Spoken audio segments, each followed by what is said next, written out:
Эми ушул өнүгүүдө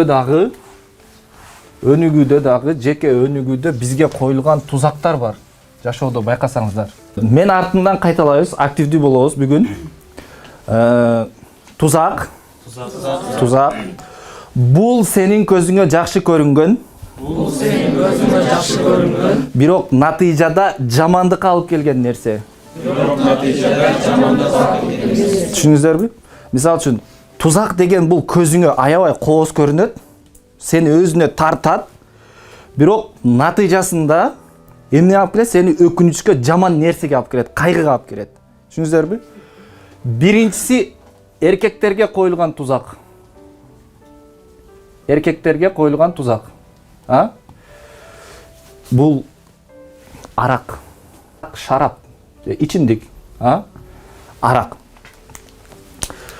Эркек өнүгүү жолунда болгондо бул арак буга эмне көзүнө аябай кооз көрүнөт да. Кел досум, алып коелу, ачуу басат дейт дагы. Арак алкымга кирсе, акыл токойго кирет дейт.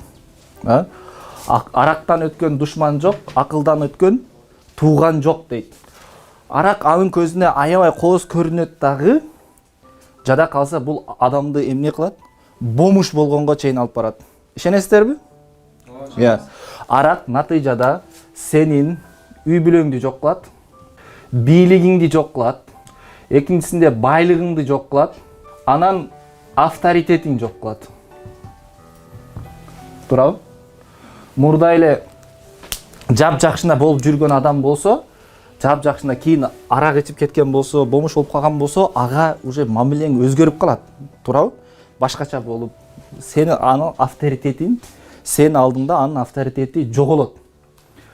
Арак мына ушундай жаман нерсе. Жада калса мен өзүм жашоомдо болгон, мен өзүмдүн бир жакын байкелеримден жалда үйү бар болчу. 3 комнаталуу квартирасы бар болчу. Квартирасыны арак ичип жүрүп квартирасын жоготту. Көкжарда үйү бар болчу, аны жоготту, жер тамды. Анан аягында барып, өзү бомуш болуп, bir күн карасам, өлүп калыптыр. Арак адамды өнүгүү жолунан эмне кылат? Бул тузак адамга. Тузак. Ошон үчүн ыйык китептерде бекеринен аракты эмне кылган жок? Арам кылган жок да. Бул адамга коюлган тузак. Эркектерге. Кошуласыздарбы? Биринчиси эркектерге, эми экинчиси эркектерге коюлган тузак эмне болушу мүмкүн? Эркектерге экинчи коюлган тузак бул кыздар. Кыздар дегенде өзүң кызың эмес, бирок көчөдөгү кыздар же болбосом 3 тамга аял негизи. Качан могу экөө үй бүлөдө тынч жашап атат. Аялы, анан күйөөсү. Экөө тынч үй бүлөдө жашап атат. Качан үчүнчү жак кошулганда, могу жак кошулганда, буну менен сыяз кармай баштаганда, уже үй бүлөдө эмне жоголот? Ынтымак жоголот, тынчтык жоголот. Анан жана Самурай без меча деген китепти ким окуду эле? Ошондо билсеңиздер, Таятоми Хидоёси деген Японияны бириктирип, анан анын канизактары болот экен да, ушу бир 70ке жакын канизаги болот. Ошол айтканда, мен ушунча Японияны бириктирдим, мен силерге бир нерсени эскертем деген да. Бул аялдардан деген да, эми аялдарды өзүң аялыңдар эмес, башка бирөө менен мындайча айтканда ойнош болуудан деген этият болгула деген да. Мен ушул нерсе кууратты деген. Демек, бойдокторго кыздар жигиттер менен сүйлөшкөндө, бири-бириңер менен сүйлөшкөнүңөрдө бойдоктор 3 нерсени жоготот. Бойдок болсо 3 нерсени жоготот. Биринчиси бул мээсин жоготот. Экинчиси убактысын жоготот. Убакыт. Үчүнчүсү акчасын жоготот. акчасын жоготот. Эртеден кечке күтөсүздөр да. Мына мээ эмне болот? Занят болот да. Мээ бош эмес болот. Кечке, эртеден кечке бул натыйжада эмнеге алып келет десе, бул идеядан тосот. Могу бар го? Кыздар менен сүйлөшүү идеядан тосот. Идея жок болот. Эмне үчүн? Анткени кечке күтөсүң аны. Качан жазат экен? Качан чалат экен? Качан бир жакшы эметет экен? Дейсиң да кечке же болсо 1 саат жазбай койсо эме болосуңар, туурабы? Бири-бириңерди жемелей баштайсыңар. Ме эмне болуп атат? Ме занят болуп атат. Идея ойлонбойсуңар силер. Эчтеке жалаң эле ошо качан жазат, эме болот же болсо жазбаса дагы кечке эле карап тура бересиңер, эме болот, в сети или нет деп эле кечке эмне болосуң? Мең эме болот. Экинчиси убактың текке кетет. Убактың текке кетет. Үчүнчүсү акчаң кетет. Анан аны бар бир жерге алып барыш керек, кафеге отуруш керек. Дагы бир акчаңар кетет. Эми үйлөнө турган кезде эле анан бир жигит келип силерге айтса, сүйлөшүп албайлыбы же кыздар келип айтса, экөөбүз жүрүп албайлыбы же бирдеке сүйлөшүп алалы дей турган болсо, анда үйлөнгөнгө бир жума калганда сүйлөшүп баштайлы дегиле да. Себеби могу нерсе эмнеден тыят? Идеядан тыят. Мен кечке ошол жөнүндө болот. Ошол эле кирип алган, башка эчтеке идея келбейт, бирдеке башка нерсени ойлонойн десеңиз, ошол ойдо. Убактыңар тике кетет. Эми болсо, эгерде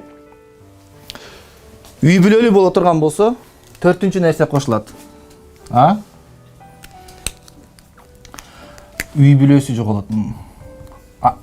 Токтот болсо, үй бүлөсү аягында үй бүлөсү менен ажырашат. Эгерде бул эмне кылса, үй бүлөлүү адам ойнош күтө турган болсо да, башка кыздар менен жүрө турган болсо, натыйжада бунун үй бүлөсү кетет. Кошуласыздарбы? Жакшы.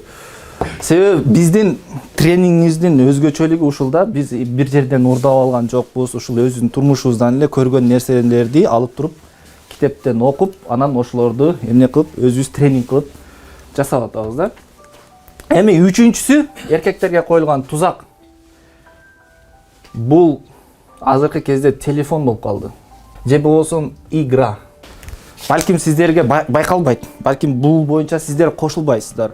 Бүгүнкү күндө окумуштуулар айтат, адамдар өзүнүн 10% өмүрүн телефонго эметет дейт. 10% өмүрүн телефонго арнайт экен, телефонго бекер кетирет экен.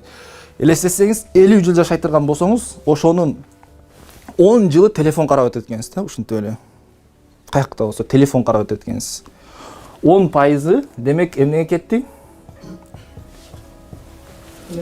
Телефонго кетти. 80 жыл жашасаңыз 10 жыл телефон карайт экенсиз. Бул эмне деген убакыт? Анан убакытты теке коротуп атасыздар.